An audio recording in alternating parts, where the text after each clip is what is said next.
In the early 1950s, Iran was a country rich in oil but poor in freedom. For decades, its oil wealth was controlled not by Iranians, but by the British-owned Anglo-Iranian Oil Company, whose profits flowed almost entirely to London. The Iranian people saw their resources extracted while poverty and inequality worsened at home. Into this storm stepped Mohammad Mossadegh, a lawyer and parliamentarian, who became prime minister in 1951. Mossadegh was fiercely nationalist and deeply popular. He dared to take on the foreign powers by nationalizing Iran's oil industry, a move that sent shockwaves across the globe. The nationalization was not just about economics. It was a bold assertion of Iranian sovereignty and dignity. The British government reacted with fury. They imposed crippling economic sanctions, orchestrated a global boycott of Iranian oil, and took Iran to the International Court of Justice, all to undermine Mossadegh's government. Unable to break Iran's resistance alone, Britain turned to its new Cold War ally, the United States.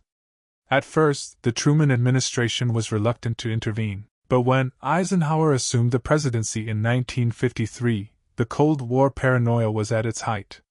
The CIA, under Allen Dulles, launched Operation Ajax, a covert plan to overthrow Mossadegh and reinstate the Shah, Mohammad Reza Pahlavi, who had been forced to flee the country earlier. The CIA's operation was ruthless and clandestine. They funneled money to opposition politicians, bribed military officers, hired mobs to stage violent protests, and spread propaganda through newspapers and radio. They even forged a royal decree dismissing Mossadegh, a legal forgery intended to give a veneer of legitimacy. The first coup attempt failed. Mossadegh's supporters resisted, and the Shah fled once again. But the CIA and British intelligence regrouped and launched a second, more violent push on August 19, 1953. Tanks rolled into Tehran. The coup succeeded.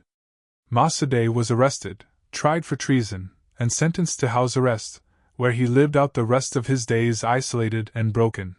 The Shah returned with Western backing, establishing a dictatorship sustained by brutal secret police, the SAVAK, who suppressed dissent with torture and imprisonment. The coup's consequences rippled far beyond Iran. It entrenched anti-Western resentment, sowed the seeds of the 1979 Islamic Revolution, and shaped the geopolitical fault lines of the modern Middle East.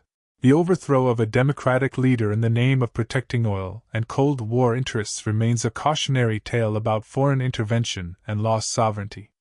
Mossadegh's dream of an independent Iran was crushed, but his legacy endures, a symbol of resistance, dignity, and the price paid when the world's powers decide a nation's fate in secret.